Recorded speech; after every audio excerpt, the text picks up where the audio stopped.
Instituto Ubíqua e Confraria Camões apresentam pela TV Destante o 25º episódio de Conversar.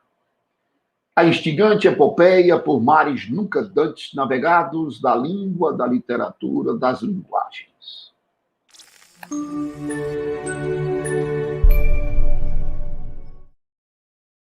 Em 4 de fevereiro de 2004, há 17 anos, portanto, partia Hilda Riz, ficcionista, cronista, dramaturga e poetisa paulista, uma das maiores escritoras em língua portuguesa do século XX. Polêmica, questionadora, Hilda ficou especialmente conhecida por seus versos apaixonados, com linguagem inovadora, abrangente, personagens que mergulham no intenso questionamento dos significados, buscando compreensão e encontro do essencial.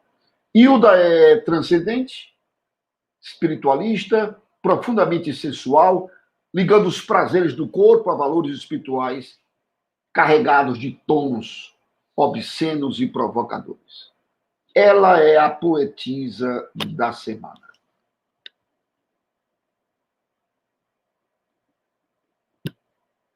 E por que haverias de querer minha alma na tua cama?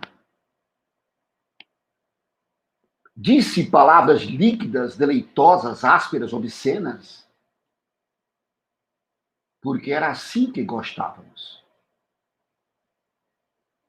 Mas não menti gozo, prazer, lascívia, nem omiti que a alma está além, buscando aquele outro. E te repito, por que haverias de querer minha alma na tua cama? Jubila-te da memória de coitos e acertos. Ou tenta-me de novo. Obriga-me. Evoé, Hilda.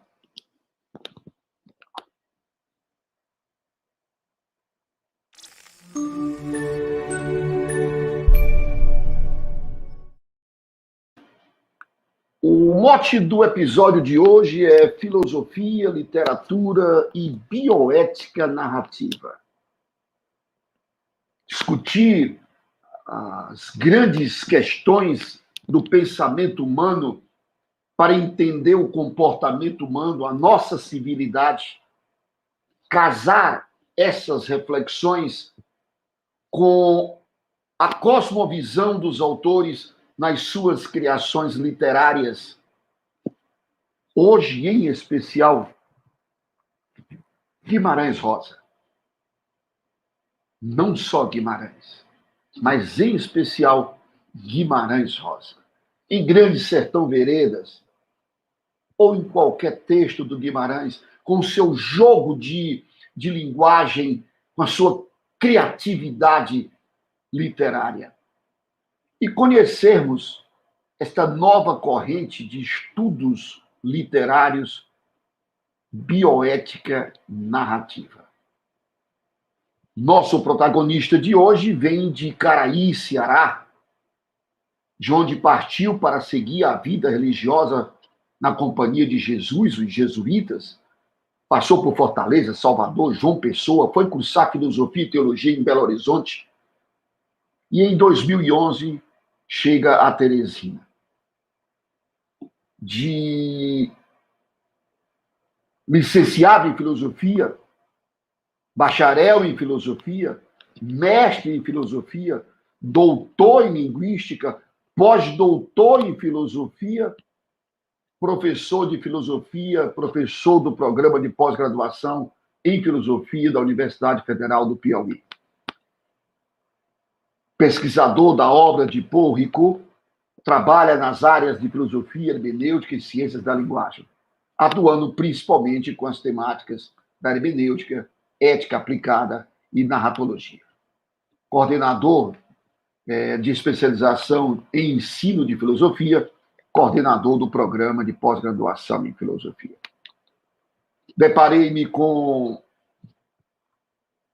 uma pessoa que me passava esse ar um tanto de clausura, das reflexões e dos estudos, depois que fui saber que era formado em filosofia, era essa sumidade em filosofia, mas que tinha anteriormente a sua formação religiosa. Isso transcende, isso exala na sua fala, no seu gestual e nos seus pensamentos, mas de uma profunda capacidade de agregação do ser humano. Isso só a filosofia e a religião poderiam ter dado, com uma belíssima pintada de literatura. Mas que tudo isso, ele é meu amigo. Eu apenas serei o narrador desta trama, mas quem nos conduzirá ao clímax será o protagonista, José Vanderlei Carneiro.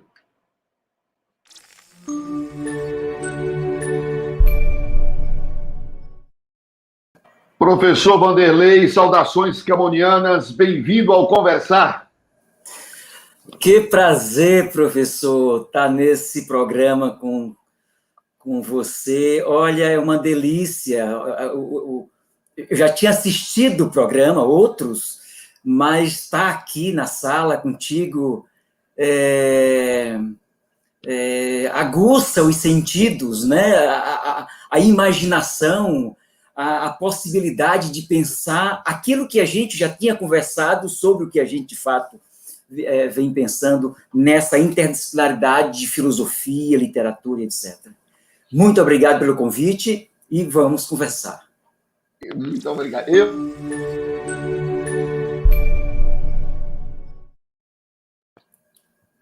Mestre, eu não gosto, como já disse, de chamar isso de entrevista, né?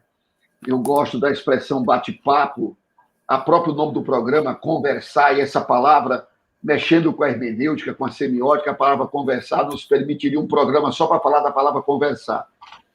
Então, é um bate-papo, vamos aprender e conversar, vamos trocar ideias, vamos nos deliciar com o que nos salva da bestialidade do mundo.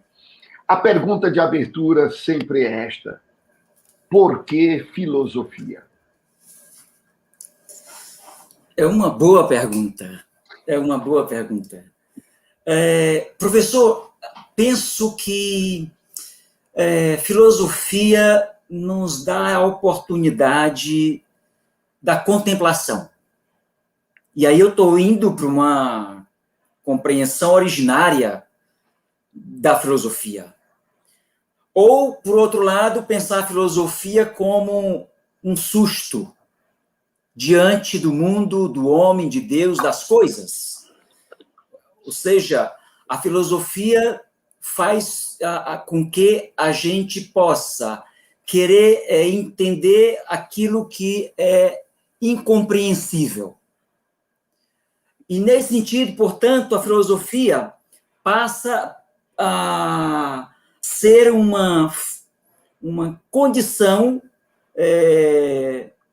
da gente poder, nessa travessia do mundo que estamos, dizer algumas coisas sobre as coisas que existem no mundo.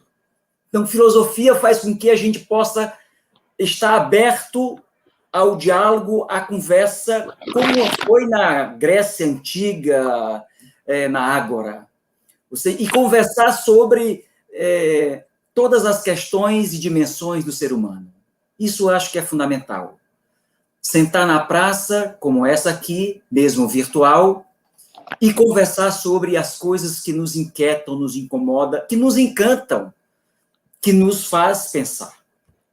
Filosofia quase é isso. Claro que depois, num processo histórico, a filosofia entra por um viés mais de sistematização do pensamento, lógico, rigoroso e etc. Entra para as academias e para os currículos, as grades curriculares e para os laboratórios de pesquisa, e aí penso que passa a ser ganhar uma expressão mais dura do pensar.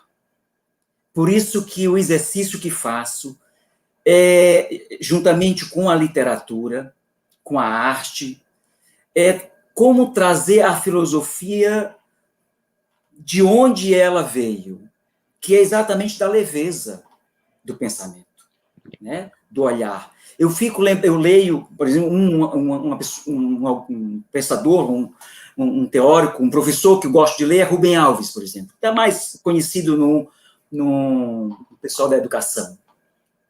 O Rubem Alves diz que só sabe falar se for contando história, né? Ele fala sobre as coisas contando história. E eu, lendo Rubem Alves, eu só sei pensar ou falar vendo imagens. Acho que a linguagem é feita de imagens, é feita de metáforas.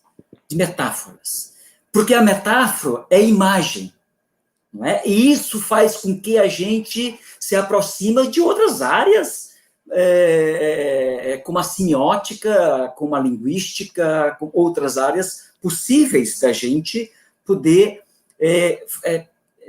traduzir o pensamento em imagens. Santo Agostinho, no livro De Magistro, o mestre, ele diz uma coisa muito interessante. Ele diz que quando a mãe pedia alguma coisa para ele, sei lá, pedia, vai pegar água para menino, ele não ouvia as palavras da mãe, ele via as palavras da mãe. Que interessante. Ele não ouvia as palavras, ele via a imagem das palavras. Isso é Agostinho, né? Idade Média. Depois, num tempo mais contemporâneo, você tem o Ferdinando Saussure conceituando o que é signo, e signo por Saussure é exatamente imagem acústica. Signo é imagem acústica. Ora, isso Agostinho já tinha dito, né, da sua forma, etc. E tal. Então, acho que pensar com imagens, pensar metaforicamente o mundo, acho que nos ajuda, de alguma forma, a uma convivência com a dor, uma convivência com o sofrimento humano. E aí eu estou falando isso porque também no nosso mote tem a bioética e a bioética narrativa. Então, acho que a literatura, ou a estilística da linguagem, que você é um mestre nisso, nos ajuda no acompanhamento da condição humana, do padecente, ajuda a sarar as feridas da alma e da esperança numa possibilidade, talvez, de cura. Então, filosofia é isso, assim, que foi um pensamento. Quando você fala em jesuítas, eu tenho duas figuras fortes da minha vida, da minha formação, ligadas a essa questão jesuítica. Primeiro que eu estudei no Colégio Diocesano, que é dos padres jesuítas.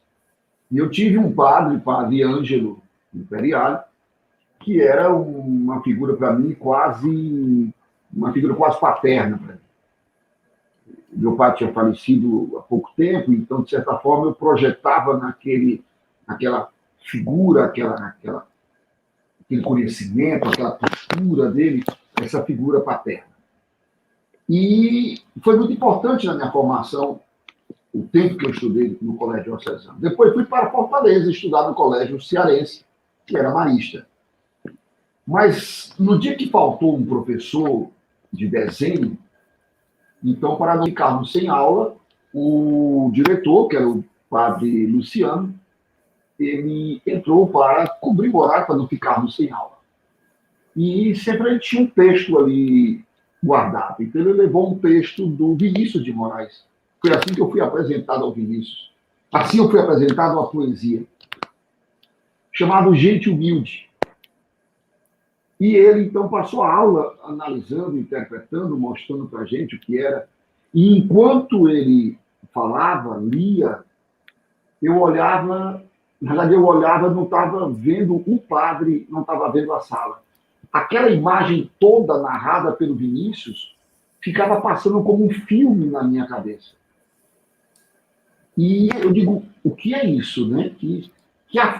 Como diz alumbramento, como diz o Bandeira, que alumbramento é esse? E eu fui depois em um texto bem posterior, que não lembro quem é o autor, que ele dizia isso. Se ao ler um texto, não passar esse filme, você não conseguir... Aí vem a ideia da imagética da literatura. Se não passar essa imagem, seja ele um romance, um conto, uma poesia, esse texto não tocou você, ele não afetou você. Então, essa coisa da imagem. E no momento que você fala de imagem, enquanto você falava de imagem, eu estava lembrando do mito da caverna do Platão. Hoje, isso seria possível fazermos um paralelo do mito da caverna do Platão com isso que nós estamos vivendo hoje? Professor, o mito da caverna do Platão é muito bem apropriado você trazer essa imagem do mito da caverna, essa narrativa contada pelo filósofo, porque ela é um processo de pensar. Ele é um processo, a gente poderia dizer que é um processo metodológico do pensamento filosófico, aonde na narrativa do filósofo quer fazer com que nós, os seres humanos, saiam do mundo das sombras, do mundo sensível, do mundo da aparência, para o mundo do inteligível. Né? A historinha do mito da caverna é conhecida por todos, é isso mesmo.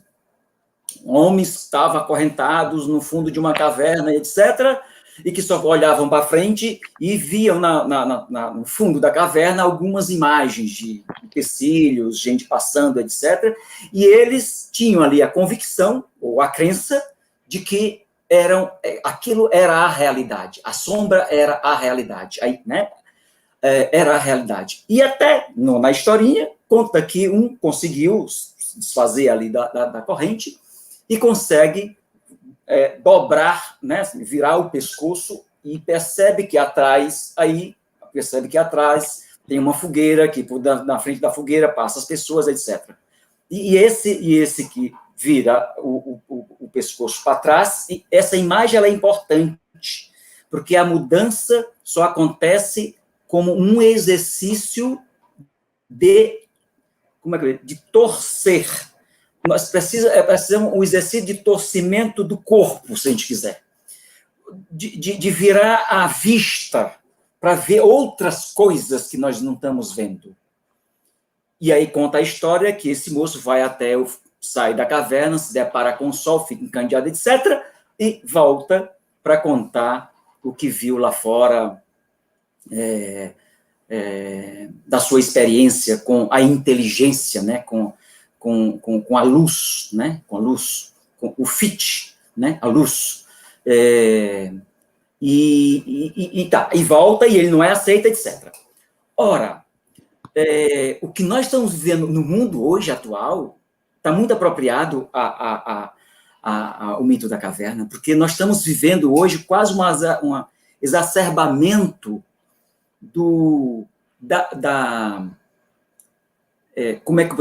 da sombra como realidade, da aparência como realidade.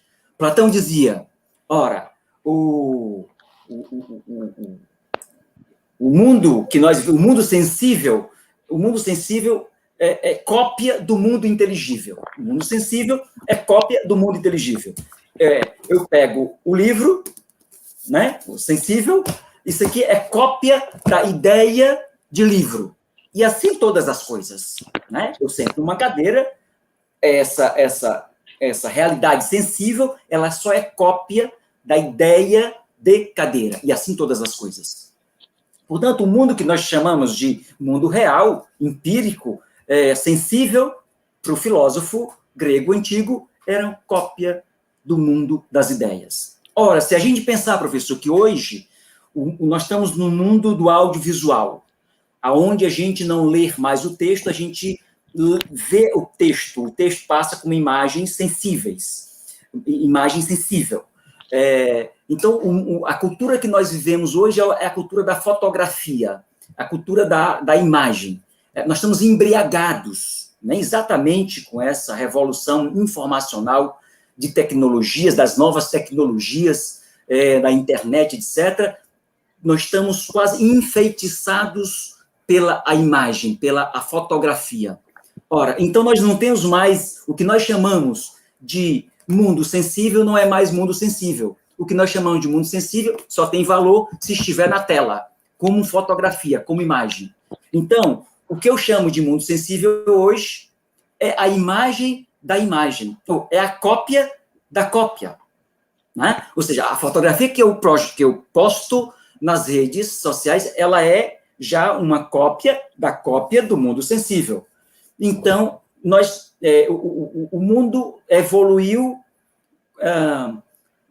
como diria o Mircea Eliade, nós estamos a volta do arcaico na modernidade. Mircea Eliade é um filósofo romano. Nós estamos o retorno do arcaico na modernidade. Nós estamos aprofundando, de alguma forma, a nossa capacidade de perceber a essência das coisas. Em última instância, isso. É assustador a gente ver nos corredores da universidade, para não ter como exemplo o homem comum da feira, da praça, etc., com uma percepção do mundo que é uma percepção da cópia do mundo. Isso é assustador, porque perdemos, de alguma forma, perdemos a essência das coisas. Você falou da Companhia de Jesus, que eu tenho muito carinho por essa congregação, o cristianismo como um todo, pelas religiões como um todo. Inácio de Loyola dizia que o importante não é o muito saber, mas sentir e saborear as coisas internamente. O mundo audiovisual nos tirou a oportunidade da gente saborear as coisas internamente. Por isso eu recorro à literatura, eu recorro ao texto literário, para que eu possa ter a oportunidade de saborear as coisas internamente, que eu possa a oportunidade de poder tentar, pela imaginação criativa, chegar à essência do mundo e fazer um link, um diálogo, uma conversa com a filosofia. Um pouco isso que a imagem do mito da caverna que você trouxe me faz pensar. E aí você acaba de fazer uma outra conexão. Em que cena desta grande trama filosofia se intercepta com literatura? Na terceira margem do rio do Guimarães Rosa. É muito interessante a terceira margem do rio. Nós conhecemos... Porque já começa com a própria expressão terceira margem. Que terceira margem é essa? Terceira margem... que é do Guimarães. Porque nós temos na filosofia, trabalhamos com pensamento ordenado, com lógicas, etc., e uma das lógicas que a gente tem como um exercício filosófico que a gente chama de dialética, por exemplo, né? O pensamento em movimento, dos contrários. E a gente toma isso dos filósofos pré-socráticos, dos filósofos primeiros ali, né? Tinha um senhor, filósofo antigo, que é remetido a ele a imagem, por exemplo, da impossibilidade da pessoa tomar 2 banhos no mesmo rio, não é? Porque no segundo banho o rio já não era o mesmo, porque o rio é a água que passa. E também não só porque o rio não era o mesmo, mas porque a pessoa, quando vai a segunda vez no rio, já não é a mesma pessoa. Ou seja... Deixa eu só cortar o teu raciocínio com uma outra pergunta, porque questão forte. Você, de tudo que você já leu, vamos voltar para o anterior, mas só porque você puxou uma coisa curiosíssima. De tudo que você já leu, existe algum elemento mais metaforizado do que rio? Então, o rio, o fogo, os elementos da natureza foram os primeiros, as primeiras provocações do filósofo, né? O fogo, a água, né? São elementos importantes na provocação do pensar humano. Nós somos impactados por isso. Até nas narrativas do texto sagrado, não é? Mais antigo, né, diz que a gente veio do pó, do barro, da lama, sei lá de quê, e a gente volta para lá de alguma forma. Ou seja, nós estamos conectados com a Terra, nós estamos conectados com o cosmos. Nós somos isso, poeira cósmica, se a gente quiser. Né? Então, o rio passa a ser, nesse sentido, um elemento muito forte da própria concepção de existência vital humana. Se a gente pensar, se a gente for um laboratório, a gente vai pensar que nós somos mais líquido do que massa dura, não? Toda a concepção do animal como todo e da criação viva do planeta. O próprio útero é uma bolsa de água. Nós nascemos na poça d'água. Né? Nós somos constituídos disso. A ponto do filósofo achar que a água é o princípio, a arqué é o princípio de todas as coisas. Né? Uma primeira ideia de tentar estabelecer uma fronteira entre o mito, as narrativas que explicavam todas as provocações de sentimento do ser humano, o filósofo tenta encontrar um princípio ordenador de todas as coisas, né? Porque a narrativa ela passava a ser narrativas particulares, singulares, etc., para, de alguma forma, fazer com que as pessoas, né, se acomodassem pré-reflexivamente sobre o susto que é o próprio mundo. Ou como diz Guimarães Rosa, viver já é muito perigoso. Então, esse perigo está no mundo. Então, isso é muito interessante. Portanto, o símbolo da água, ele é fundamental, né? Para a gente compreender a própria formação cósmica, né? Um elemento. Tem um filósofo, um teórico, ele é físico até, o Marcelo Gleiser, carioca. Marcelo Gleiser tem um livro muito interessante que é A Dança do Universo. E se você ler A Dança do Universo, do Marcelo Gleiser, você vai ver que o que ele trata ali de física é filosofia da natureza. É filosofia da natureza.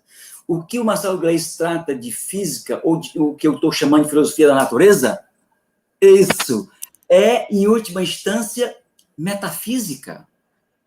Ou seja, é uma conexão do ser humano com todas as coisas. Nós somos conexão. Por isso, muito apropriado o seu projeto, esse projeto aqui de conversar. Porque é a conversa que nos conecta uns com os outros. Não é? Então, isso é muito bacana. Mas, voltando à terceira margem do rio, que eu gosto dessa imagem, porque é essa que estabelece, para mim, a fronteira interdisciplinar, filosofia, literatura, a ciência e etc. Porque, veja, que ela, se a gente fosse para a filosofia mais dura, quando eu falo da filosofia mais dura, a filosofia mais sistemática, se a gente quiser, que é uma filosofia, por exemplo, de Hegel, onde a dialética, esses três turnos do pensar, a afirmação, a negação e a síntese, a terceira, o Guimarães conseguiu colocar essa síntese da dialética filosófica numa imagem literária. Né? E isso é muito interessante, porque a gente for para a Divina Comédia também, do Dante, aquela imagem do rio é importante. A imagem do rio, quando eles passam do purgatório para ir para o céu, para o inferno, tem uma passagem ali que eles no barco perguntam lá para Ulisses que Por que tem aquelas pessoas dentro do rio nadando em torno de uma bandeira? E o protagonista responde: essas são as pessoas que não, enquanto vivas, não conseguiram fazer nem o bem nem o mal. Não tem para onde ir. Então vão ficar nadando atrás da bandeira sempre. Assim, né? Assim, fica no meio ali. Mas da Divina Comédia não tem uma coisa mais forte do que a plaquinha, já que entrou, divirta-se. Ali é cruel demais. Já que, eu gosto de dizer para os meus alunos, quando começam um curso, eu digo, olha, já que entraram, divirtam-se, porque aqui... Isso é muito legal. Então, professor, se você pergunta assim, aonde é que, né, conecta filosofia e literatura, penso que é no diálogo, né? Essa fronteira dialógica que a linguística contemporânea trabalha muito bem, ela nos possibilita isso. O filósofo que eu trabalho, que eu estudo, que é um filósofo francês, tem conseguido fazer uma leitura da filosofia ocidental, e não só da filosofia ocidental, mas de outras áreas do conhecimento, como da psicanálise, como da teologia, como da crítica literária, etc., e sobre todas as críticas que fazem a esse pensador francês, eu gosto, porque ele traz interlocutores de pensamentos distintos para o diálogo. E isso é bacana, não é? Ou seja, a gente fazer com que eu possa conversar com o profissional da saúde, o profissional do direito, o profissional da arquitetura. Vamos dialogar. Nós estamos aqui como uma comunidade de aprendizes. Isso é que é importante. Era isso que eu ia perguntar a você agora. Em que um filósofo, como você, estudioso do pensamento humano, pode atuar numa sociedade tecnológica, do descartável, como inclusive o Bauman coloca na sociedade, modernidade líquida. Como um filósofo, um pensador, pode se encaixar, ele pode contribuir, ele pode o quê numa sociedade como esta? O Paul Ricoeur, ele tem uma proposição sobre um serviço que o filósofo contemporâneo poderia dar ao mundo hoje, que ele chama de o filósofo tem que pertencer a uma célula de conselho, aos comitês de ética profissional, né, os comitês de ética das empresas. Veja, professor, nós estamos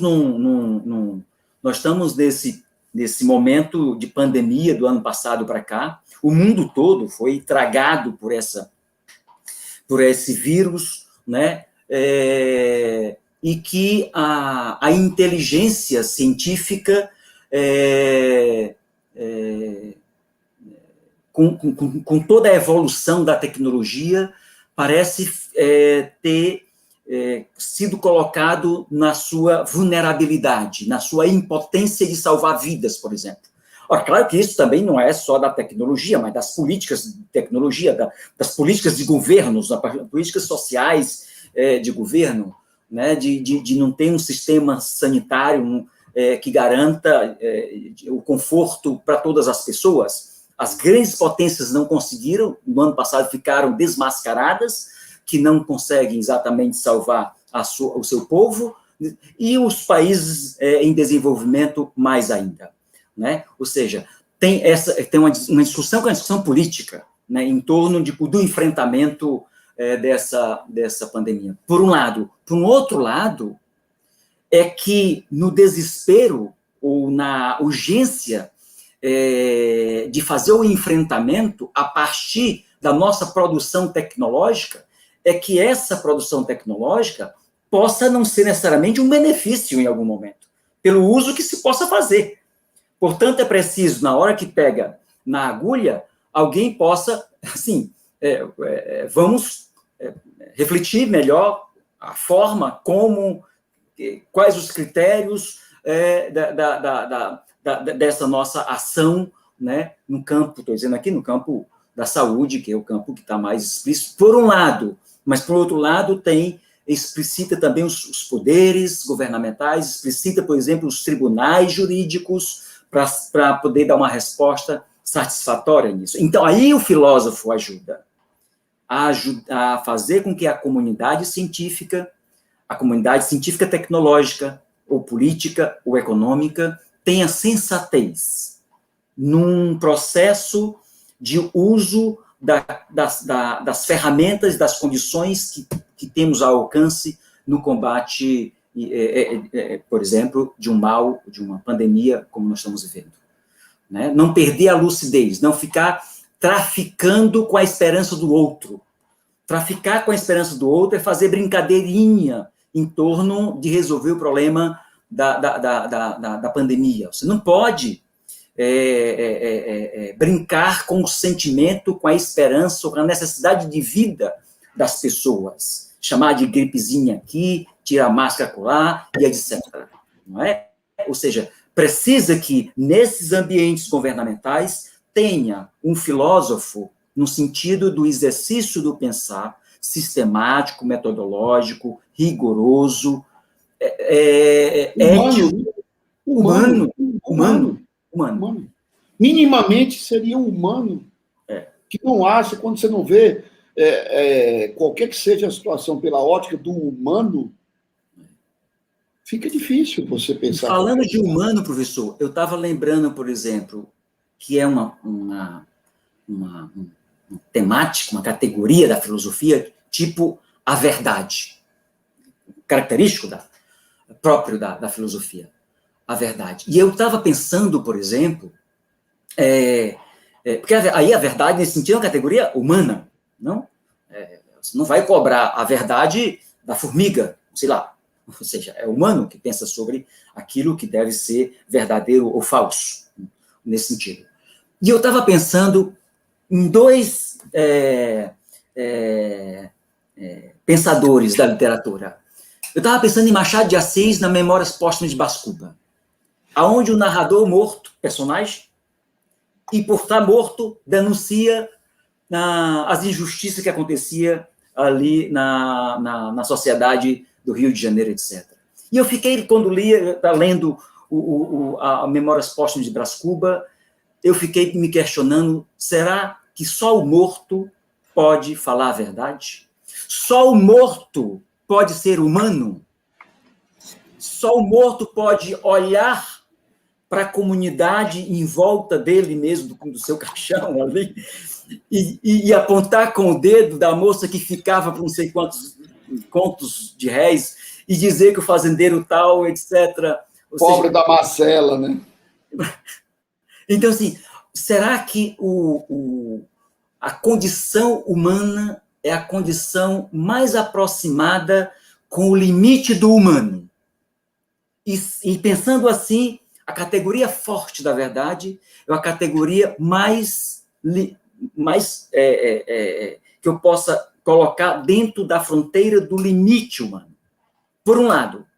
Por outro lado, eu estava pensando no Miguelin, do Guimarães Rosa, no Campo Geral, que, conhecido por nós, o tio Terê dá aquele bilhetinho para ele entregar à mãe. E o Miguelin fica 3 dias ali com aquele bilhete e fica fazendo pergunta ao Dito, à Rosa, como é que a gente sabe quando a coisa é certa, se a gente não fez ainda, etc., encontrando alguma resposta exatamente para... Equilibrando e entrando num processo de formação moral. E veja que o Miguelin, depois de 3 dias, ele não tinha mais, ou seja, como dar desculpas para o tio Terê, porque gostava muito do tio Terê, vai dizer, de fato, que não entregou o bilhete. Ora, a verdade está ou no morto do Machado de Assis, ou no menino do Guimarães. A verdade não é da ordem da adultez. A verdade não é da ordem dos adultos. A ordem dos adultos é a violência. Não é a verdade. A verdade está nesses polos extremos. Do menino, do nascedor humano, do menino que nasce, por um lado, ou do defunto, do morto, do outro extremo da vida. Tem que estar na condição de defunto para fazer, né? Ele tem que estar na condição de defunto para poder fazer. Ou seja, a verdade está entre o início e o fim da vida. Trouxe isso para dizer, isso é a matéria da bioética. Tratar das questões do início e do fim da vida. E eu estou tratando isso com a literatura. E ele próprio diz que o objetivo dele era atar os dois extremos da vida. O Machado diz lá. Sim. Que ele diz que o objetivo dele, afinal, atar as duas pontas da vida. E exatamente seria isso, questão de valores. Eu queria só fechar digamos assim, a abordagem mais da filosofia com a última pergunta, depois a gente cai para a literatura. Nos últimos tempos, nesses nossos últimos tempos, temos visto a mídia, colocar aqui mídia de uma maneira bem genérica, televisão, internet, então a mídia sendo povoada por filósofos modernos, escolados, espetaculosos, bem midiáticos, né? Como Leandro Carnal, Mário Cortella, o Luiz Pondé, o Clóvis de Barros, o Paulo Giraldelli, a Djamila Ribeiro, a Márcia Tiburi, a Marilena Chauí, que já é mais antiga, mas também está aí. Bem menos que os outros. Alguns mais midiáticos. Eu pergunto, isso é bom para a filosofia ou desvirtua a essência da filosofia? Professor, a filosofia ela saiu da praça e foi para a academia, né? Para a academia. A filosofia ela ganhou um corpo muito... como é que eu posso dizer? Ela ganhou um corpo de consistência, de um pensamento consistente, no sentido de ser fundamento seguro para as outras áreas do conhecimento. Portanto, essa concepção de filosofia não tem festa. Nessa concepção de filosofia, não há o espetáculo. Há o laboratório da pesquisa, da produção, do posicionamento nos comitês éticos, na construção de comunidades razoáveis de vida, pensar as relações ambientais fundamentais, ou seja, esse tipo de trabalho filosófico não é o espaço do holofote, não é? Essa é uma concepção de filosofia.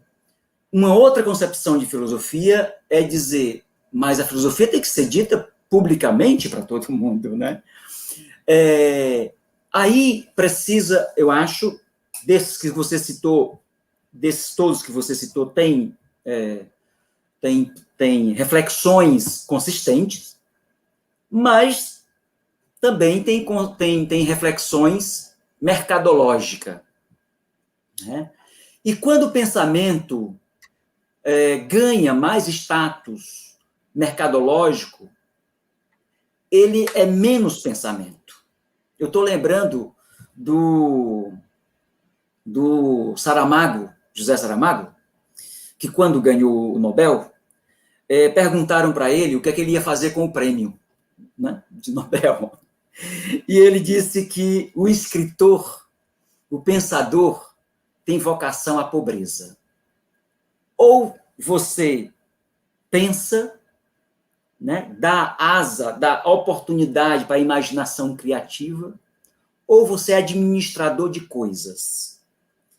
Administrador de coisas, administrador de coisas que as coisas podem ser tipo uma página, um blog, uma mídia que você tem que dar conta dela, você é administrador de coisas. Administrar coisa limita um pouco a essa possibilidade de você pensar de forma mais livre, criativa, imaginativa e responsável. Responsável no sentido... Responsável que a responsabilidade, como diz o Mikhail Bakhtin, a palavra ela é responsiva, né? A palavra ela é responsiva. Responsiva enquanto é resposta, mas também é responsabilidade. Você é pertencente àquilo que diz. Se você sobe num palco, se vai diante de uma câmara, tem que saber que a emissão, né, o proferimento do teu pensamento, há um comprometimento, um pertencimento a esse proferimento. Né? Há uma palavra que é encarnada, e eu não estou dizendo isso só lembrando o texto sagrado, que no princípio era o verbo, era a palavra, e a palavra se faz carne. Não é isso que eu estou dizendo, mas também poderia ser, mas, de fato, na linguística contemporânea, se pensa exatamente numa linguagem encarnada. Né? Ou seja, onde a palavra, do ponto de vista pragmático, ela é uma atividade, não é? Ela é uma atividade. Ou seja, quando eu digo eu te perdoo, não está em jogo se você vai acolher esse perdão ou não vai acolher esse perdão, esse pedido, esse proferimento, eu te perdoo, essa proposição, eu te perdoo, porque ela já é uma atividade. Como o pastor diz, eu te batizo. O cara depois pode ser o que quiser, mas foi instituído uma atividade da palavra. Aí voltando para a filosofia midiática, né? Do espetáculo, etc., acho que não tem mal nenhum que se faça isso, mas que há que existir uma consciência mínima de que há um pertencimento do protagonista, do filósofo, com a sua palavra, com o seu discurso, com a sua expressão de pensamento. Dentro disso aí, Vanderlei, poderíamos fazer um paralelo que o que se está hoje vivendo em termos de internet, em termos desse espaço virtual, seria uma ágora contemporânea? Na filosofia, nós temos uns colegas que trabalham a filosofia da técnica, né? A filosofia da técnica, que não é necessariamente a tecnologia, né? Ou seja, é uma reflexão razoável sobre a possibilidade de produção, né, que a técnica tem junto ao ser humano, né, ao ser humano. Nós iniciamos nossa conversa, eu até falei que nós estávamos aqui nessa praça virtual, penso que isso é uma produção humana que nos possibilita exatamente esse deslocamento espacial, não é? Ou seja, um espaço não tem mais fronteira, nós estamos no mundo todo, nós dois aqui estamos no mundo todo, então não há um espaço, portanto, o que é real e virtual ganha uma outra dimensão, uma outra compreensão, né? Aonde tanto a compreensão de tempo e de espaço está alterado, né? Completamente alterada, né? Isso para o bem ou para o mal, mas está alterada. Então, não podemos ignorar exatamente essa nova realidade, que é fruto, produção da pesquisa, produção de investimento humano, de investimento da inteligência, né? Que são hoje as plataformas virtuais, o mundo virtual, né? Isso é uma realidade. Por um lado, isso sendo realidade, sendo a nossa praça, tem malandros na praça, né? Ou seja, como tem malandros na praça física, etc., tem malandros na praça virtual. Quando eu digo isso, é o quê? Você pode ser hackeado. né? Dentro das tecnologias, das ferramentas midiáticas. Isso é muito perigoso. Você pode ser ludibriado, você pode ser aplicado em você uma espécie de arapuca eletrônica para te tragar naquilo que você tem de mais vulnerável ou frágil, etc. Então, como é uma realidade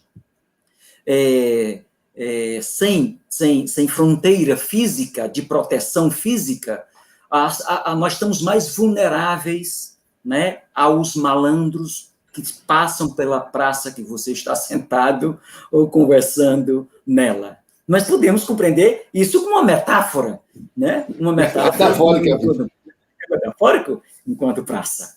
Né? E isso é muito bacana. Mestre, vamos mergulhar no... Mestre aqui é você. Eu sou aprendiz. Vamos mergulhar na literatura do Guimarães. Do Guimarães, eu gosto. Eu queria dizer o seguinte, nós precisamos de um dia só para falar do Guimarães. Não dá para recortar o Guimarães. Então, veja só. Em Grande Sertão Veredas, que é a minha paixão do Guimarães, a minha paixão é o Grande Sertão, ele coloca duas figuras de uma profundidade de... Só essas duas figuras já dariam um novo livro. Né? Aqui, ó, Grande Sertão Veredas, Guimarães Rosa, certo? É um livro que fica em pé. O meu é mais velhinho, mais velhinho. Mas tem o mesmo texto, tem o mesmo texto. Não, mas o meu é de 88. O meu é de 88. Tá. Isso aqui não, é mais... Então, esse aqui... Não, esse aqui é de 86. Então, perdi por 2 anos. Então, vejam só. O Guimarães, ele coloca duas figuras masculinas, digamos assim, num contexto do sertão, essa coisa bem machista, bem máscula, que é Riobaldo de Adorim. E cria esse conflito de que um homem do sertão sentir-se atraído por outro homem. Que óbvio que ele só vai saber que não é homem ao final. Mas, a priori, é outro homem. Para um homem, e aí ele toca nessa ferida, nesse paradigma de masculinidade. O que você vê no Guimarães? Qual foi a maledicência do Guimarães ao criar essas duas personagens com tanta delicadeza? Eu acho que o Guimarães conseguiu, com o Riobaldo de Adorim, ele conseguiu trazer aquilo o que temos de mais humano. Porque, professor, nós dois, chamando um e o outro de professor, nós nos relacionamos dessa forma porque passamos por um laboratório que chamamos de educação, por polidez.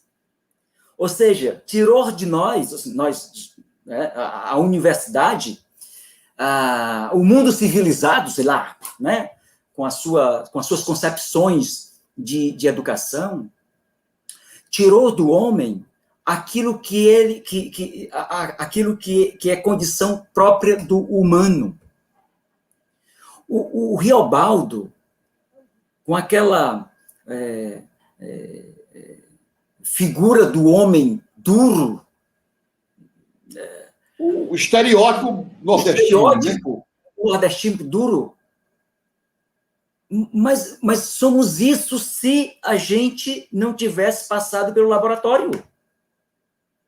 Quando Guimarães diz, por exemplo, que o sertão está em todo lugar, né? O sertão está em todo lugar.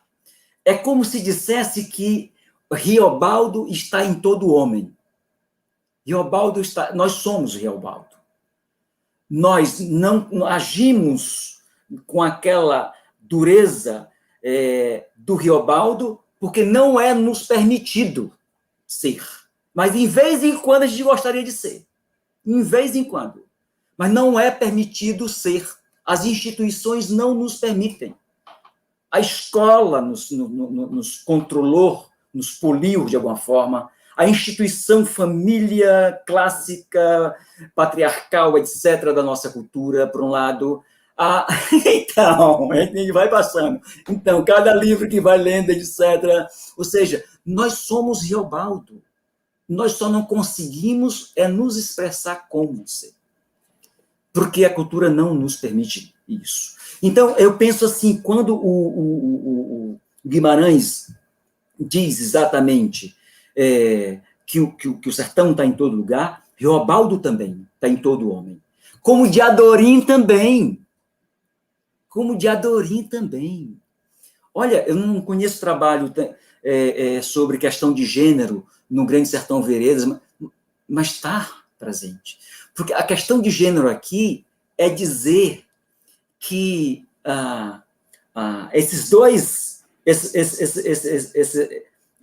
paradigmas da figura do homem do sertão, é a dureza do Riobaldo, mas é a delicadeza de Adorim. Nós também somos delicadeza de Adorim. Todos nós somos de Adorim. Nesse sentido, o Guimarães, ele traz uma temática preciosa, é dizer, o amor não tem sexo, o amor não tem fronteira, o amor não tem controle, você você ama aquilo que o Espírito te joga para amar. Aquelas oportunidades do sertão, que foi a condição que eles tiveram para amar. Como é o nosso sertão, como está em toda parte, é aonde a gente se encontra, nós somos jogados.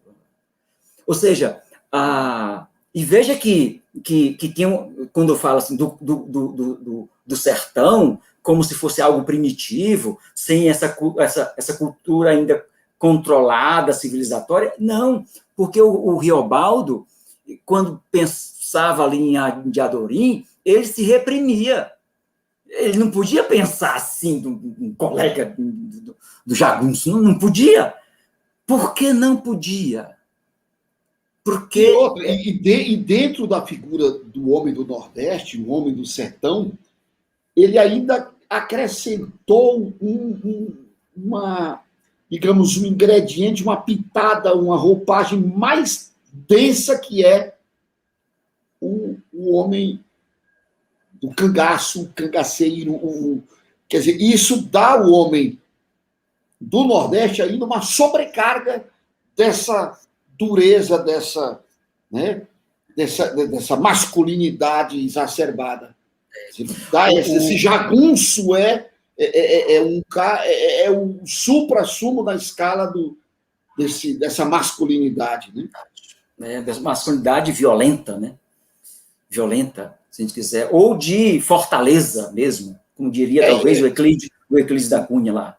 Mas aí essa fortaleza que ele mostra que é mais uma armadura para você não se permitir. Eu quero que você...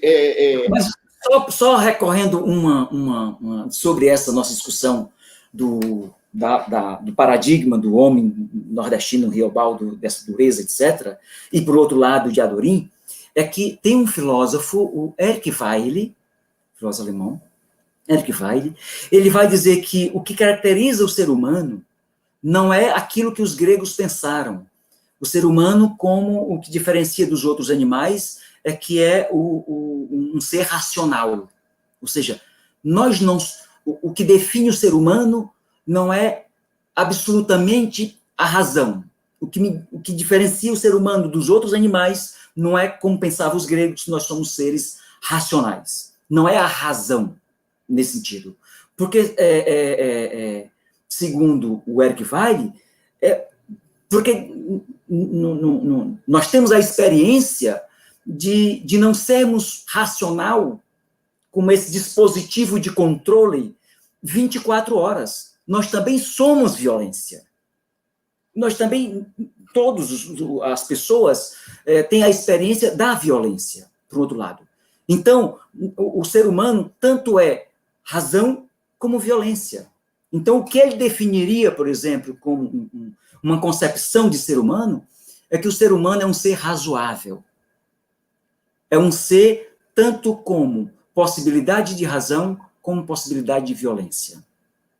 Se a gente pegar isso, por exemplo, essa concepção, e colocar nos dois paradigmas, Riobaldi e de Adorim, traz o ser humano, numa concepção antropológica do Guimarães Rosa, exatamente essa ideia de um ser razoável. Não a dureza absoluta na figura do homem do sertão, por um lado, mas também não a delicadeza absoluta, por outro lado. Até porque a delicadeza estava vestida com capas de couro e o vestimento do jagunço normal, etc. Estava escondida. Né? A delicadeza quase sempre está escondido. O que nós precisamos... E a situação vista pela ótica de Adorim, quer dizer, era a mulher querendo espaço no mundo masculino e que ela não podia se portar como mulher. Ela tinha que se travestir de homem para ser aceita. Isso aí é um mundo de discussão. Nessa luta e também era aquilo que o Guimarães só poderia escrever isso mesmo, em torno da personagem de Adorim, uma mulher que se veste de homem para vingar, né, cumprir ali o seu propósito de vingança, etc. Porque é a cultura dos homens. É a cultura dos homens. Se você faz, por exemplo, aí uma leitura, talvez não exegética e autorizada do que eu posso dizer, mas se você vai, por exemplo, com a parábola do filho pródigo que tem no texto sagrado, que é aquela história do filho que pega a sua herança e vai embora, etc., e depois volta, naquela narrativa, o pai, ele ia para a janela, ia para a porta, para o terreiro, esperar o filho voltar. Ou seja, aquele pai do filho pródigo não era pai, era mãe. Só que o escritor não tinha permissão cultural para colocar a figura da mãe. Portanto, o pai, que é quem acolhe o filho. Mas nós conhecemos, pelo menos no nosso Nordeste, que é a mãe. O pai também acolhe, mas é a mãe. Não é? Ou seja, mas por que é o pai? Porque a cultura não permitiu o escritor colocar uma mãe. Aí eu fico dizendo assim, por que a de Adorim tem que se vestir de fato de homem para a cultura não permitiu Guimarães colocar uma menina no meio do jagunço? Para exatamente realizar aquilo que era o seu propósito. A gente volta lá para as cantigas de amigo e de amor, lá do trovadorismo. De novo, a mulher não tendo essa condição de se expressar e vai ter que ter uma camuflagem. Mas eu quero que você e os nossos amigos que nos acompanham aí no nosso público virtual, que acompanhem esse pequeno vídeo para fazermos uma reflexão depois. André, por gentileza. Pobre coitado. Eu quase que nada não sei, mas desconfio de muita coisa. O senhor me concedendo, eu digo. Para pensar longe, eu sou cão-mestre. O senhor solta em minha frente uma ideia ligeira e eu rastreio ela para o fundo de todos esses matos. O senhor mire e veja. O correr da vida embrulha tudo, porque a vida é assim. Esquenta e esfria. Aperta e depois afrouxa. Sossega e depois desinquieta. Olha, o mais importante e bonito do mundo é isso. Que as pessoas não estão sempre iguais. Ainda não foram terminadas. Mas que elas vão sempre mudando. Afinam ou desafinam. Eu afirmo ao senhor o que vivi. O mais difícil não é ser bom e proceder honesto. Dificultoso mesmo é um saber definitivo. Saber definitivo o que quer e ter o poder de ir até o rabo da palavra. Palavra pegante, sabe? Dada ou guardada, que vai rompendo rumo. A gente principia as coisas do não saber porque...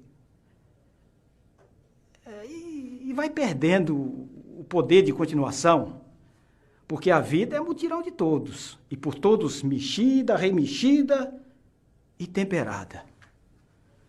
Não é que eu esteja analfabeto.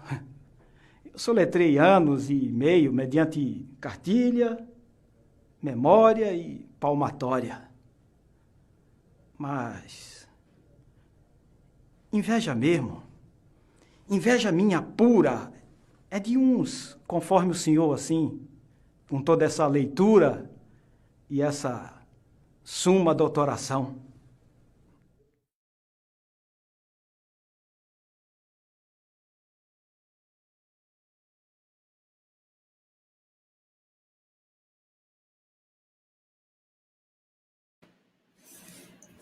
Que beleza. Olha só que loucura isso aí. Um trechinho pequeno para quem nos assiste, de ir lá no Guimarães para ler, para conhecer a maravilha. E aí, quero perguntar a você o seguinte: é inegável que Machado de Assis é um gigante. Machado de Assis é uma coisa espetacular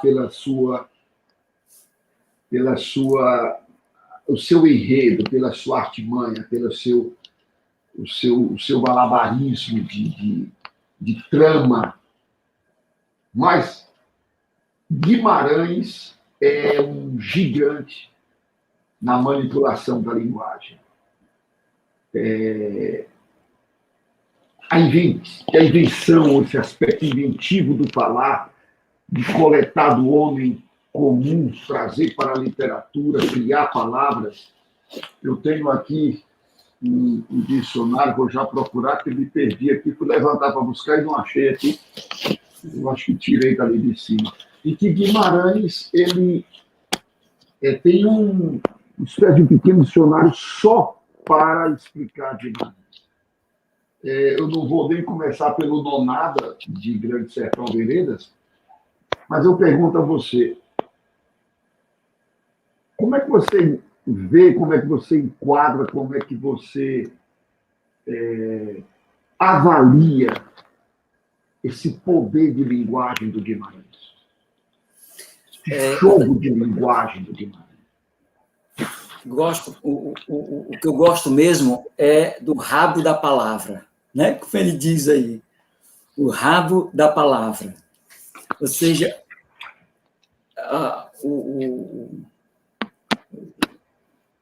essa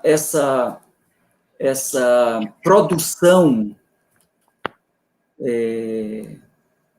de língua, né? De linguagem, mas produção de língua de Guimarães, penso que a magia dela está naquilo que que já mencionei aqui, de uma palavra encarnada.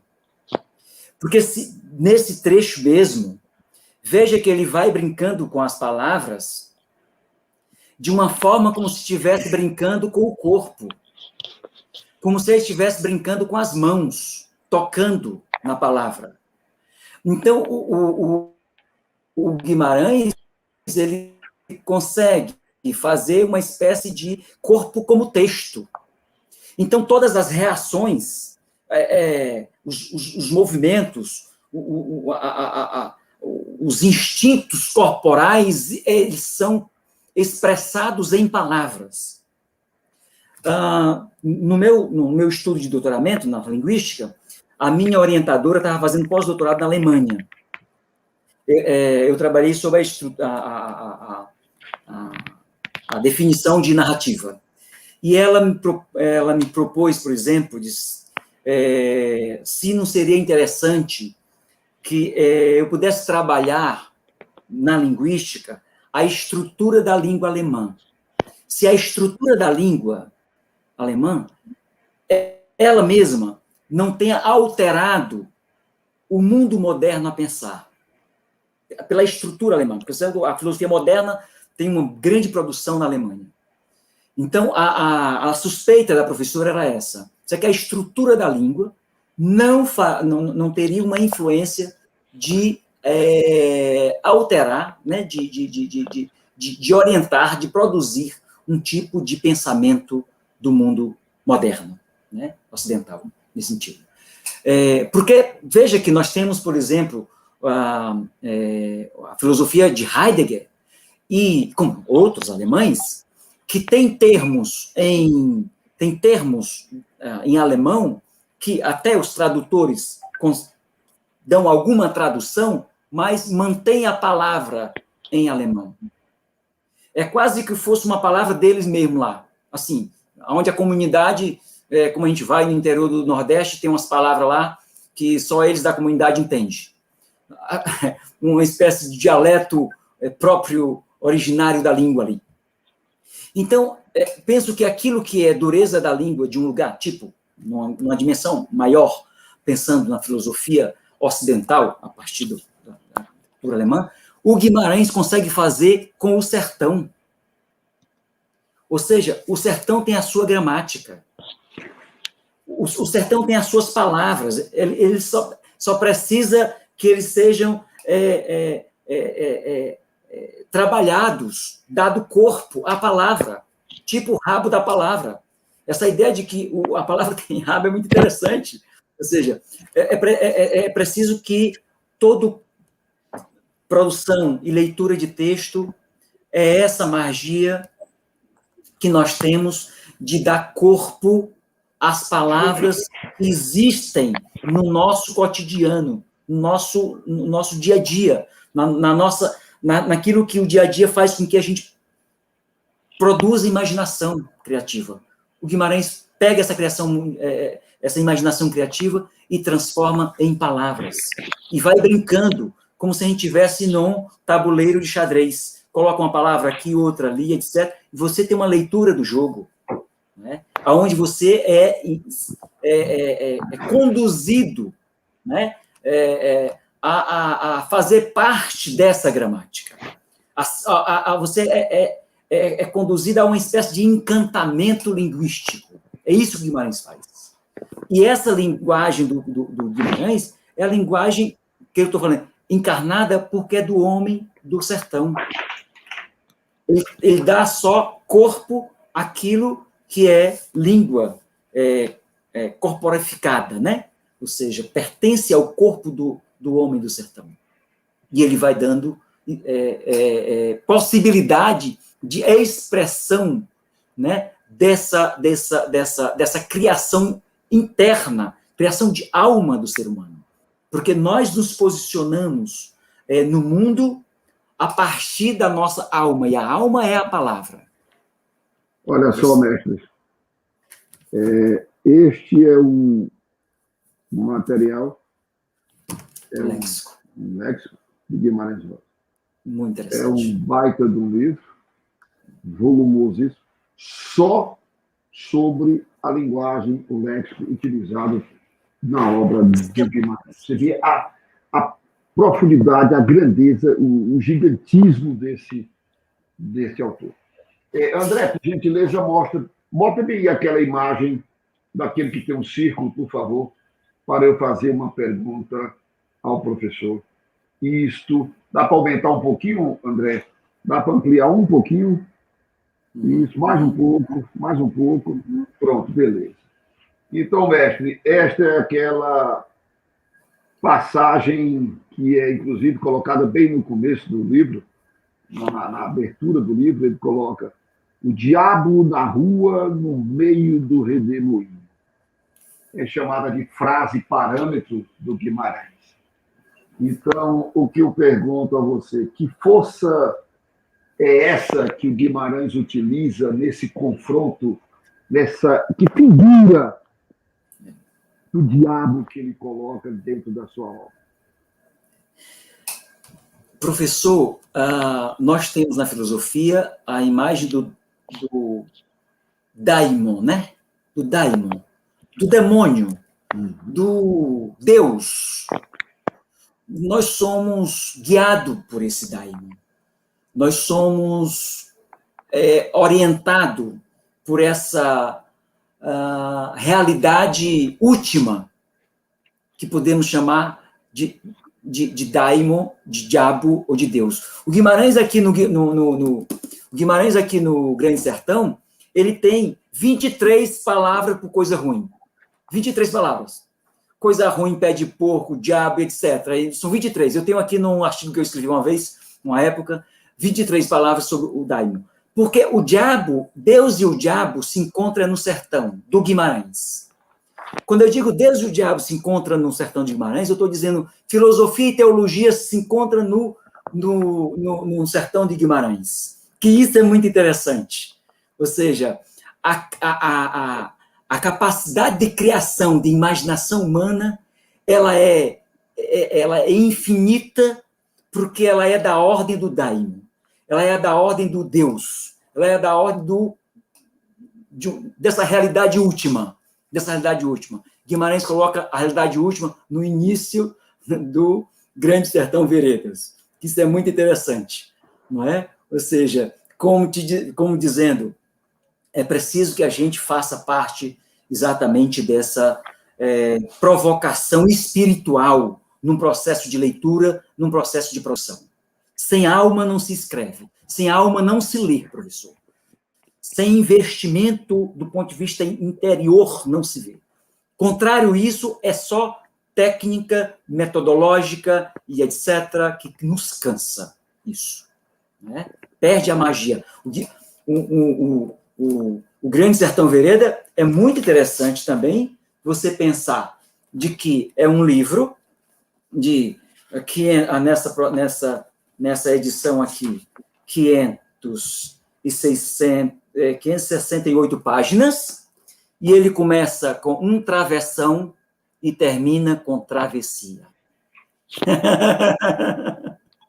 Ou seja, todo grande sertão é um travessão e uma travessia. Como diz Guimarães, a coisa não está nem na chegada, nem na partida. Está na travessia. Isso é muito interessante. Isso te coloca numa dinâmica de disposição de leitura e disposição de produção de texto, professor, que às vezes a academia deveria aprender com Guimarães. As academias... Diga. E em que consiste e a que se propõe a bioética narrativa? Vou tomar aqui um texto do Guimarães, que diz assim: a vida é boba, depois é ruim, depois cansa, depois se vadia, depois a gente quer alguma coisa que viu, tem medo, tem raiva de outro, depois cansa, depois a vida não é de verdade, sendo que é formosa. A bioética trata do início e do fim da vida, da dimensão trágica da vida. A bioética clínica é conhecida na literatura, todos nós, trabalha com aqueles princípios da autonomia, da justiça, da beneficência, etc., que tem uma fundamentação filosófica principialista, né? Há um princípio moral, ético, que dá suporte ao profissional da saúde ou profissional do direito, por exemplo, a deliberar sobre os casos difíceis. A bioética narrativa, que está sendo sistematizada na Europa, tem colegas professores na Espanha, que é quem eu tenho mais lido, tem sistematizado uma experiência das escolas de medicina, por exemplo, norte-americanas, onde já colocaram na grade curricular da formação do médico, da formação da faculdade de medicina, colocaram na sua grade curricular, por exemplo, a literatura. Né? A literatura como fonte de estudo para a medicina. Que isso é muito interessante. Não é? Por um lado, está na grade curricular. Significa o quê? É dizer que na formação do médico, o que ele chama de diagnóstico, é transcrição de narrativa. O que ele chama de diagnóstico do paciente, ele está transcrevendo uma expressão da capacidade humana de narrar, de agir, de dor, de etc. Então, a bioética narrativa vem como um suporte dialógico à bioética clínica, nesse sentido de dizer, no momento de deliberar sobre a vida ou a morte de um paciente, não precisa ser tomado esse tipo de deliberação só a partir de princípios morais, filosóficos, não precisa ser tomado a partir das normas já estabelecida pela escola médica, ou seja, é preciso que o profissional tenha a oportunidade de escuta do paciente, de escuta da dor do outro. Se você tem a capacidade de escutar a dor do outro, você tem condição de expressar essa experiência narrativa. Você sabe que a estrutura da narrativa, vou dizer, mas não para ti, mas para alguém pode ser útil. A estrutura da narrativa, o núcleo duro da estrutura da narrativa é o problema, é a intriga, é o susto, não é? Ou seja, a estrutura de qualquer narrativa nasce em torno de uma intriga, de um problema que tem que ser resolvido, e aí desenvolve todo o processo da narrativa. Ora, não tem um problema mais explícito e saliente do que a dor do padecente numa cama de hospital, por exemplo. Ou, como vimos hoje em vários jornais, as filas dos velhinhos em Brasília, no sol quente, para receber ali a vacina, e chega no final de dia, não conseguiu ainda tomar a vacina. Ou seja, o profissional, e aí eu estou falando do profissional da saúde, mas aí serve, segundo o filósofo que eu estudo, o Paul Ricoeur, que ele não chama de bioética, ele chama de éticas regionais, aonde você precisa, em última instância, escutar o drama humano. Né? Isso pode ser numa ética médica, na ética jurídica, na ética do meio ambiente, na ética dos negócios, e assim infinitamente. Ou seja, a filosofia, com seu suporte teórico na formação moral e ética, precisa, no momento de deliberação, trazer para o seu diálogo o trágico da vida. Então, porque ela vai dizer, olha, nem sempre a ciência e a filosofia pode ser o imperativo no momento de decidir sobre o início e o fim da vida. Talvez é preciso que se recorra à tragédia, e aqui ele está lendo a tragédia grega mesmo, lá a Antígona, do Aristófanes, etc. Ou seja, é preciso que a filosofia e a ciência tenham que dialogar com o conhecimento não filosófico, não científico. Portanto, a literatura. Porque é um suporte, isso é interessante, isso é um suporte de formação do profissional da medicina, da saúde, do direito, e etc, e etc, etc. Então, a bioética narrativa traz como uma ferramenta, no momento de deliberação, de decisão, sobre o trágico da vida, sobre o chama de casos difíceis da vida, a possibilidade de uma reflexão narrativa, de uma razão narrativa, no sentido de que é preciso escutar ao sofrimento, à dor, um gesto, uma linguagem, um rabo de palavra, como diria Guimarães, precisa tomar isso dentro do processo de deliberação. Isso é muito interessante, é uma disciplina muito nova, a bioética narrativa. Muito nova, mas que já existe a experiência em faculdades médicas norte-americanas, por exemplo. Pois eu tenho uma pessoa que já vem trabalhando isso e fez uma pergunta belíssima para você. É um prazer enorme ter essa pessoa conosco. Vamos ouvir o que ele mandou para você. André, por favor.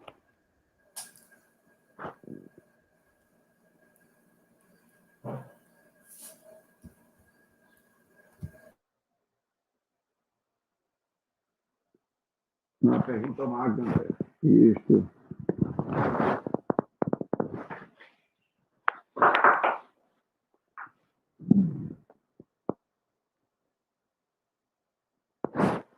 André, cadê você?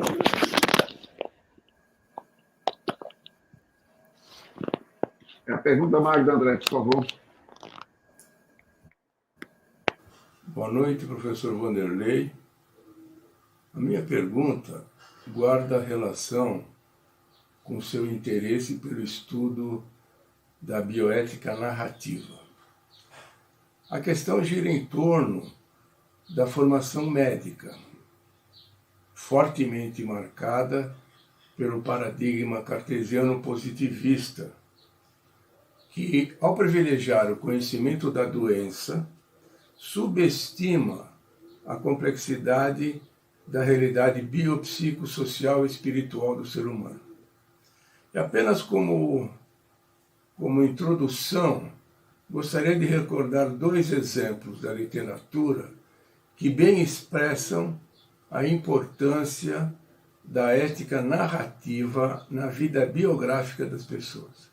O primeiro deles, o grande filósofo Ortega y Gasset: eu sou eu e minhas circunstâncias, eu sou eu e o meu ambiente, eu sou eu e as pessoas que convivem comigo, eu sou eu e a realidade que está em torno de mim. E o segundo, marcante, Gabriel Garcia Marques, no seu livro publicado em 2002, autobiográfico, Viver para Contar, e que ele, nesse livro, nos ensina que a vida não é o que se vive, mas sim como se conta o que se viveu. Então a questão se refere, a questão que eu coloco para o senhor, a vida de pessoas portadoras de doenças terminais. Ou seja, aquelas para as quais não existe tratamento curativo, pois a enfermidade é incurável. E a pergunta especificamente é, em sua opinião, qual a relevância que o conhecimento, por parte do médico, claro, sobre bioética narrativa, para que a conduta terapêutica por ele adotada possa resultar em alívio e conforto para o paciente, já que ele vive seus últimos dias de vida. Muito obrigado. Meu irmão, este colega, o professor José Eduardo de Siqueira, ele é médico, professor da PUC, do Paraná. Ele veio dar uma palestra em Teresina, trazido pela minha irmã, quando era coordenadora desse projeto, para uma palestra para médicos aqui em Teresina. E ela me convidou, eu vim fazer o quê? Ouvi um médico falar para médicos sobre medicina, e ela insistiu, e eu, de tanto insistir, eu fui para que ela me deixasse um pouco aliviado, e fui. Em 10 minutos ele me ganhou e eu não consegui mais tirar os olhos da palestra. Terminou a palestra, fomos jantar, e lá eu roubei o José Eduardo da mesa e ficamos conversando do começo ao fim. E durante o Salão do Livro, Salip, eu o trouxe 2 vezes para fazer palestras aqui para estudantes da escola de nível médio, para falar sobre bioética, para falar sobre a conversa do profissional de medicina com o paciente, do diálogo, para falar sobre o aspecto de humanizar essa relação. Ele foi um dos nossos primeiros bate-papos aqui no Conversar, logo, acho que foi o segundo, olha, foi o terceiro, foi o quarto bate-papo, e é um amigão, certo? Gente boníssima. Quando falou em bioética, eu digo, o Zé Eduardo é que vai fazer a pergunta. E ele já pratica isso que você disse. O que me encantou do Zé Eduardo é que ele é professor de medicina na PUC, e ele, durante a aula dele, a disciplina dele, no curso de medicina, ele fala de poesia, ele fala de romance, ele fala de quadros, interpretação de quadros, de pinturas clássicas, e ele traz isso para dentro nessa tentativa de humanização. Ele fez graduação, especialização, mestrado, doutorado, pós-doc, não tinha mais nada para fazer, ele voltou e fez especialização em literatura. Que Esse é o Zé interessante. Eduardo. Que interessante. Muito legal. Não, com muita propriedade, claro que ele fala da bioética narrativa, e é isso mesmo, né? Acho que a bioética narrativa, ela vem exatamente para dar uma resposta àquilo que a clínica médica não tem conseguido no campo do alívio do sofrimento, né? Das terapias paliativas, que são importantes como possibilidade de alívio do sofrimento humano. Ou seja, o ser humano, enquanto um padecente, ele não pode estar absolutamente em torno do laboratório cartesiano, como diz o professor Eduardo. Ou seja, é preciso ter um espaço no campo não ter um espaço, ter uma compreensão de vida, que eu acho que isso muda também a ciência, muda também a clínica. É compreender de que a vida, ela é interpretada. A vida, ela é aquilo que contam dela e aquilo que nós falamos dela.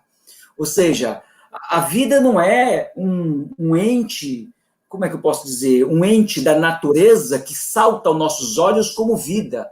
Não, eu digo que é vida. Né? Assim, é uma interpretação, a concepção de vida.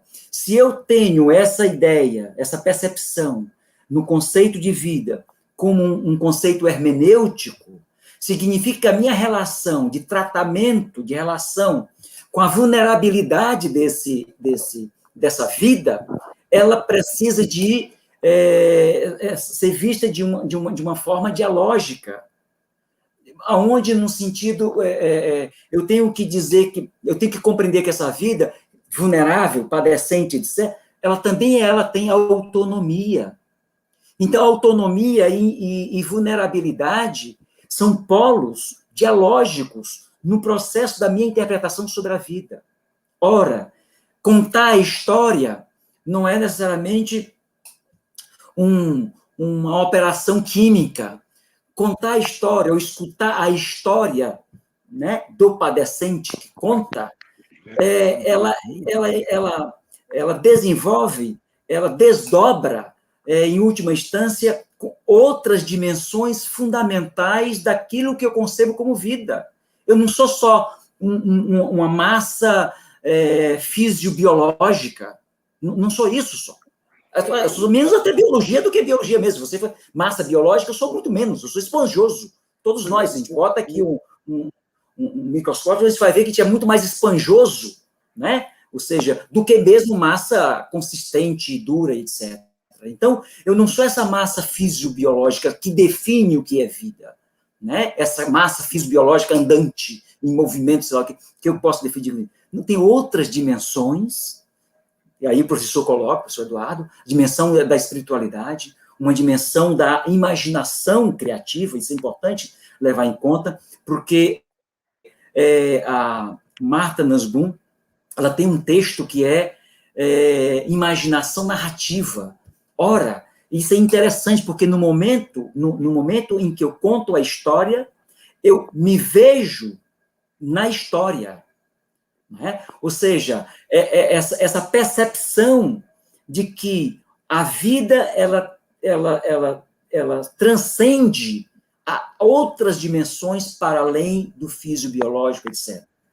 Né? Porque ela é interpretada. Então, a bioética narrativa, que o professor Eduardo trabalha também, é exatamente essa possibilidade de uma escuta atenta, de um alívio da palavra, de uma produção de esperança imagética que a gente pode estar construindo juntos, né, com a pessoa que nós estamos relacionando no nosso trabalho. O filósofo que eu trabalho, ele coloca a mesma estrutura da medicina, é a estrutura do direito. A mesma estrutura de deliberação da medicina é a estrutura do corpus jurídico. Então, serve, pelo menos do ponto de vista clássico, dessas duas áreas profissionais, elas dialogam, porque tem a mesma estrutura, no processo de deliberação, a bioética narrativa. A possibilidade de... Seria muito interessante, claro que o réu, querendo ser salvo de alguma penalidade máxima, não sei o quê, ele pode inventar muitas histórias, ok? Mas a história... Já é uma narrativa. Mas é uma narrativa. A história já é uma narrativa. É a narrativa sobre a ótica dele. E a história, a narrativa, ela é psicanalítica.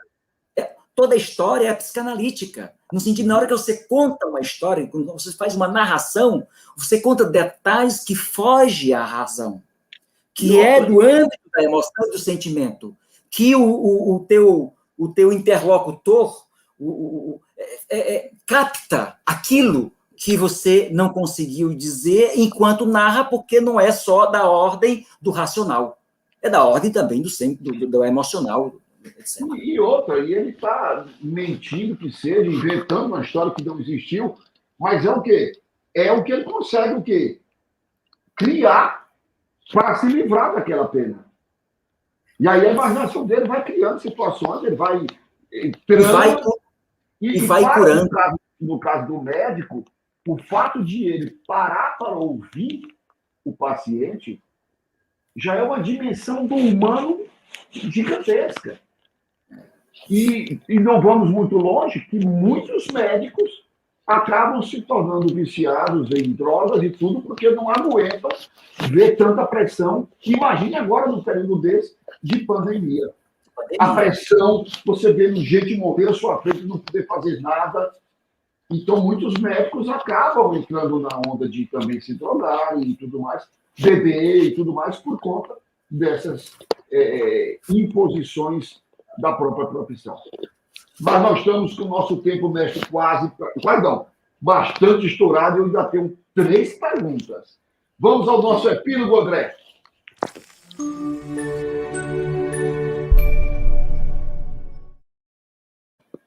Mestre, qual livro você está lendo? Olhe, eu estou lendo 2 livros ao mesmo tempo, que é sempre bom ler mais de um ao mesmo tempo. Eu brincava quando eu estava no doutorado, que quando me perguntava o que é que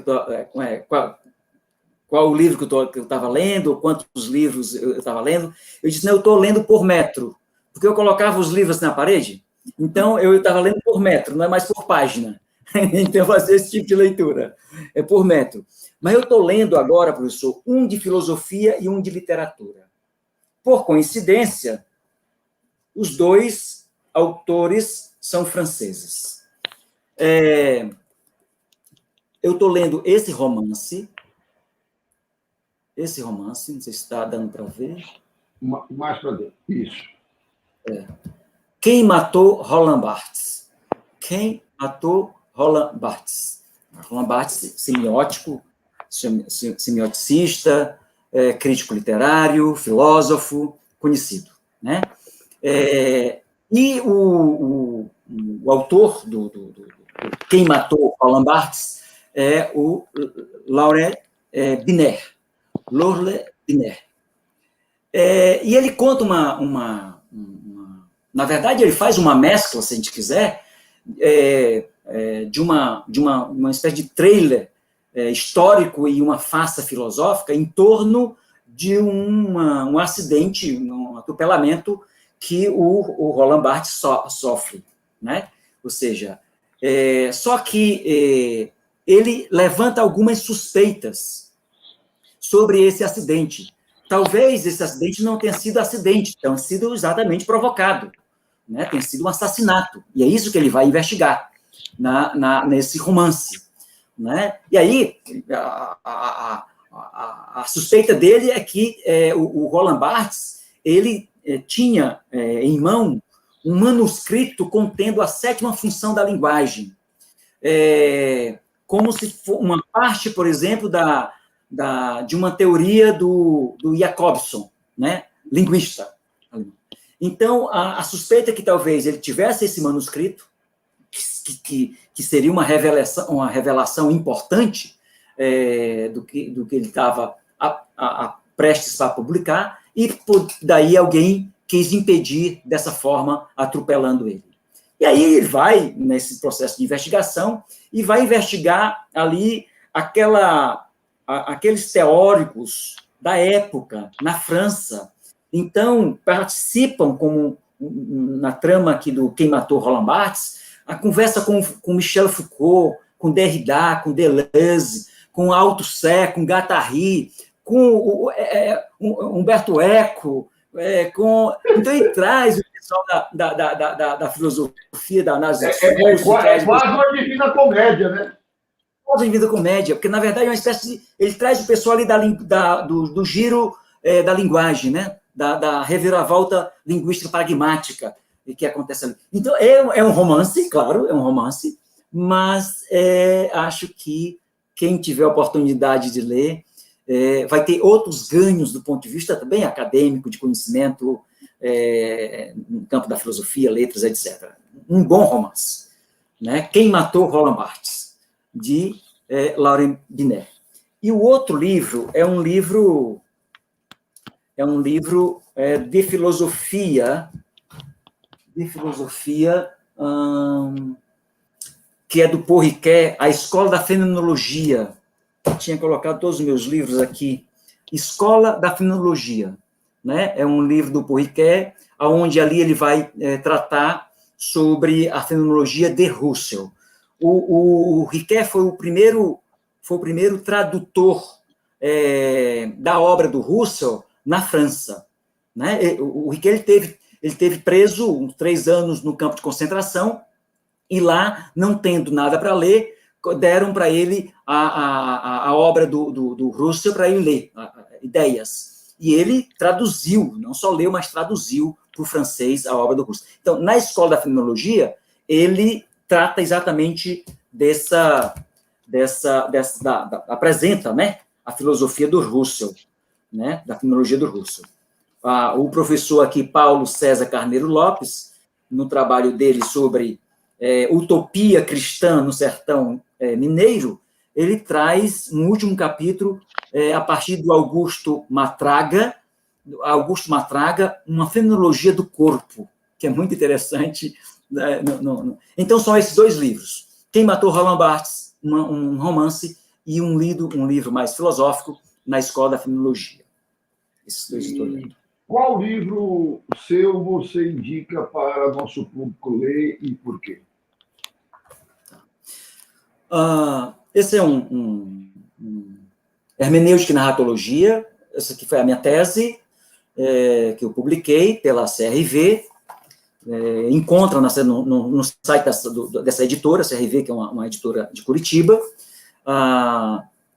Hermenêutica e Narratologia, por uma redefinição da narrativa à luz do pensamento contemporâneo. Então, o que é que eu faço aqui na minha tese é exatamente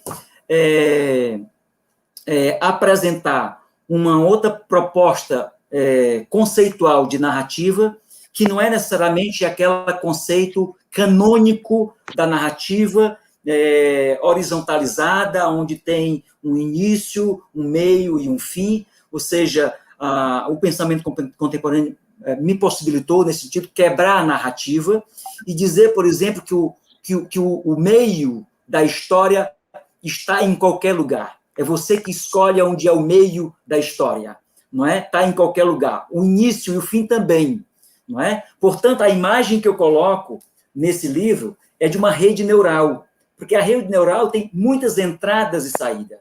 Então, o processo de produção de texto narrativo, de leitura de texto narrativo, é o leitor que entra e sai aonde quiser. Não há uma estrutura esquelética e tal. Então, um livro singelo, mas que, se alguém tiver curiosidade, Hermenêutica e Narrativa é o meu livro. Né? Ótimo. Agora, um outro livro um outro livro que nós acabamos de publicar agora em dezembro, organizado por eu, o professor José Lielto e o professor Erasmo Braga. Nós organizamos um livro muito simpático de filosofia, mas não só de filosofia, é interdisciplinar, em torno do pensamento corriquer, que é Hospitalidade Hermenêutica. Hospitalidade Hermenêutica. O título, ele é convidativo. A ideia é hermenêutica. Todo texto é um texto estranho. Hospitalidade, a gente só dá hospitalidade ao estranho, ao estrangeiro. Não é? Então, o Riquet chama de hospitalidade linguística, e nós colocamos hospitalidade hermenêutica. Né? Todo texto que você toma para ler é sempre um texto estranho, que é do outro, por isso estranho. E, portanto, a hospitalidade que você só dá ao estrangeiro. Esse livro você encontra no site, na página da EDUFP. Na página da no site da EDUFP, da editora da Federal, do Piauí, tem os e-books para você baixar. Então, o nosso livro está ali. Hermenêutica, Hospitalidade Hermenêutica, na filosofia do Riquet. Um livro recente, foi publicado agora. E um livro menos sério, mas muito simpático, que nós publicamos em 2019, filosofia e um monte de outras coisas que, se o tempo permitir, eu queria terminar com um texto breve desse livrinho aqui. Então, esses. Tá ótimo. Mas aí você vai esperar um pouquinho para dizer o texto e terminar já. A última pergunta, nós já estamos com um tempo extremamente estourado, mas eu não posso deixar de fazer. A última pergunta do nosso bate-papo. Qual foi a pergunta que eu não lhe fiz? O que é a vida? E o que é a vida, mestre? André, só um momentinho. André, bota aquele último slide. É uma brincadeira. Olha que legal! Parece que foi combinado, professor. Que sintonia dessa nossa conversa. Aumenta aí, André, um pouco. Isso aí está lá no Guimarães. Então... Aí eu pergunto, fica aí. Não sei se roubei a sua cena ou se compliquei a sua vida. E nós não combinamos. A gente falou que tinha uma pergunta surpresa. Nós não combinamos. É a sintonia que foi esse nosso bate-papo dessa noite. Não é? Acho que lemos coisas muito aproximadas. As nossas bibliotecas, elas se comunicam. Comunicam, Perfeito, é isso mesmo. Viver. Foi muito bem. Então, nós vamos... Nós temos um quadrozinho sobre arrecadação de livros, e nós estamos juntando os livros para, quando tivermos um número significativo, doar para uma biblioteca comunitária.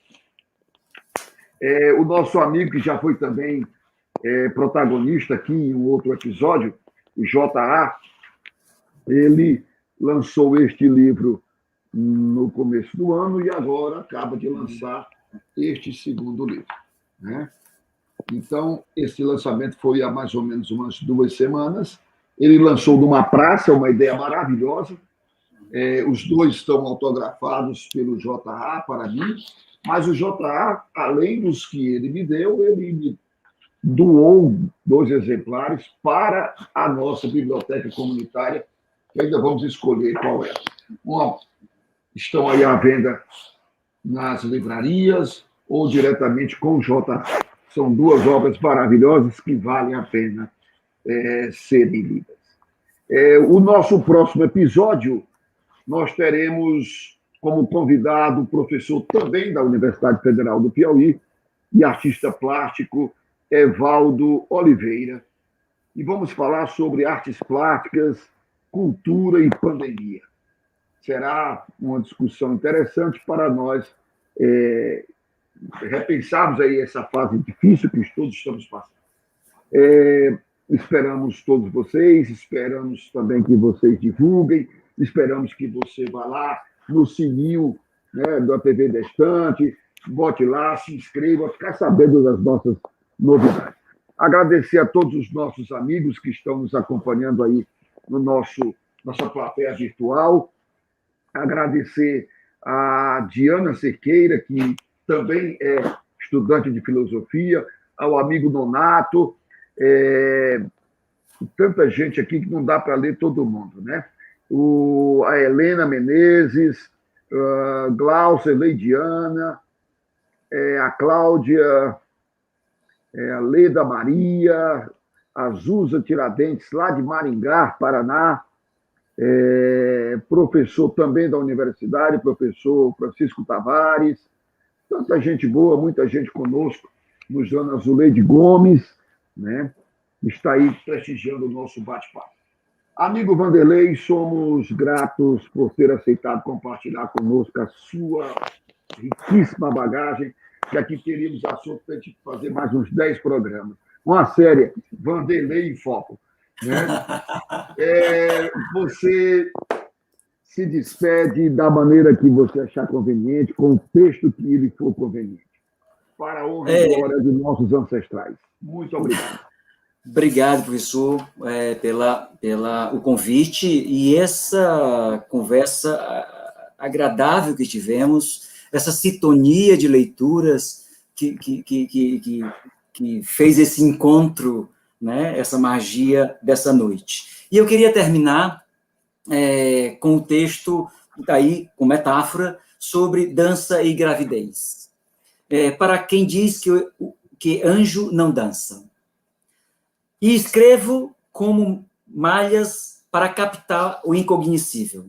Como diz o poeta da terceira margem do rio, ideias sem direção, objetos soltos, uma quase matéria, uma quase não escrita, algum resto espalhado do corpo antes do pensamento, antes de tudo, como tudo é depois do pensamento. Uma filosofia que surge do imperceptível, do ágape falível, do semifluido imóvel. Quando não existe mais nem o brilho do alto, nem a lei do coração. Quando não existe nem fora nem dentro, somente espanto. Surge daí a possibilidade da caça e do delírio, provocando alguma coisa de invenção, como dança e gravidez. Assim, como diria o velho Zaratustra, do filósofo, eu só poderia crer num Deus que soubesse dançar. Já ouvimos falar da velha ou do jovem que arranca o filósofo do conforto da casa e ele passa a andar como se voasse ao céu, sempre de olhar fixo para o alto, até tomar um tombo e cair no buraco. Tales de Mileto, despenca seu corpo ao desequilíbrio. Corpo rígido se torna corpo caído, quebrado, contorcido, tremido, puro êxtase. Na filosofia, como no texto sagrado, corpo caído é solicitude que se curva a si mesmo e ao outro. É o trágico da queda que produz no corpo efeitos de ternura e de dor. Eles se dobram num movimento desordenado de gozo e espanto. Eis uma filosofia sem fundo como fundamento. Dos buracos do pensamento, dos poros cheios e úmidos de imaginação, dos objetos no lugar que encontram, dos sons desconcertantes nos olhares embriagados, provocando o universo a dançar. Desconstrução e magia. Salta dos confins do mundo. Salomão dos textos bíblicos. Adra com o som dos tambores e palmas. Shiva, uma mistura de criação e destruição. E o encrenqueiro, o inventor de maldades, para quem diz que anjos não dançam. Essa vivência rompe com as lógicas, as morais e os conceitos. Os anjos dançam e engravidam, pois essa é a função primordial. Conforme diz o poeta, foi o anjo que engravidou uma virgem pela palavra mediada pelo sonho. Os anjos engravidantes dançam com o sonho das pessoas, produzem utopias de liberdade. Desejam a traição de toda a ordem. Dão coragem aos corpos enfraquecidos e lançam-se no palco da vida. Tudo é exercício de criação de significantes, de invenção do desconhecido, de brincar, de pular, de gritar, de respirar e inspirar, de silenciar sobre o seu próprio, o seu corpo próprio. Não é necessário adereços, enfeites e badulaques.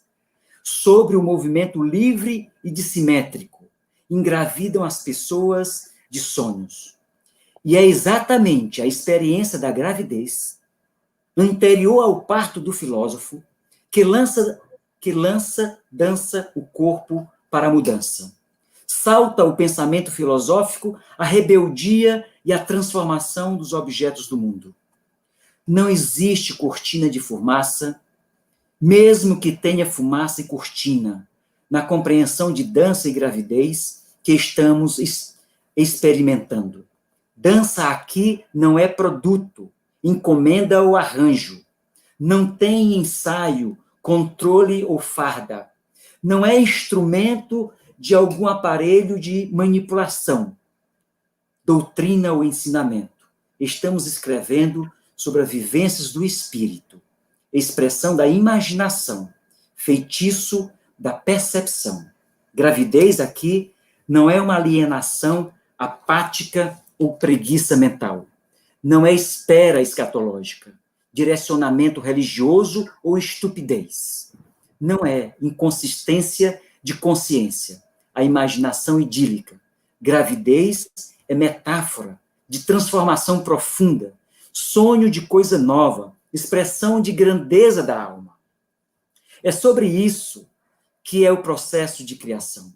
Um diálogo entre filosofia e a sua outra expressão de criação, a dança, ou uma convenção entre dança e sua outra expressão de reflexão, a filosofia. Terminando, um pensar radical no qual o fundamento da raiz não tem fundo, é puro rizoma, dançando sobre as águas, como fios descontínuos, intermitentes e desconexos. Uma provocação metafórica sobre imaginação e desejo, movimento e sonho, criação e sentido. Os anjos também dançam, senhores. Muito obrigado por essa noite e por essa conversa, professor Nilson Ferreira. Muito obrigado a você, mestre. Até a próxima. Tchau.